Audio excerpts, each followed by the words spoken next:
উৎসব বনাম বিপদ সম্পর্কের আসল পরীক্ষা। ব্যাকগ্রাউন্ডে উৎসবের আনন্দঘন আবহ সঙ্গীত। গত মাসে আরিয়ানের জন্মদিন ছিল। ঝলমলে আলো, দামি কেক আর প্রচুর মানুষের ভিড়।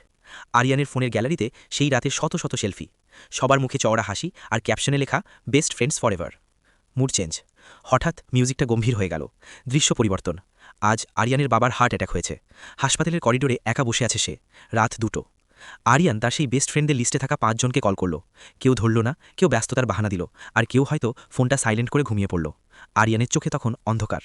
ঠিক সেই সময় হাসপাতালের গেট দিয়ে হাঁপাতে হাঁপাতে ঢুকল শান্ত। শান্ত, যাকে আরিয়ান খুব একটা সময় দিত না, যার সাথে কোনো সেলফি বা চেক ইন ছিল না। শান্ত আরিয়ানের কাঁধে হাত রেখে শুধু বলল, টাকা জোগাড় হয়েছে, আর রক্তের ব্যবস্থাও করে ফেলেছি, তুই চিন্তা করিস না, আমি আছি তো। আরিয়ান তখন বুঝল, উৎসবে আমাদের চারপাশে যে ভিড় থাকে সেটা মানুষের ভিড়, কিন্তু বিপদে যে একজন পাশে এসে দাঁড়ায় সেটাই আসল সম্পর্কের অস্তিত্ব। আসলে চেনা মানুষের চেয়ে নিজের মানুষ হওয়াটা অনেক বেশি দামি। যারা শুধু আলোর দিনে পাশে থাকে তারা অতিথি, আর যারা অন্ধকারের সময় হাতটা শক্ত করে ধরে তারাই পরিবার।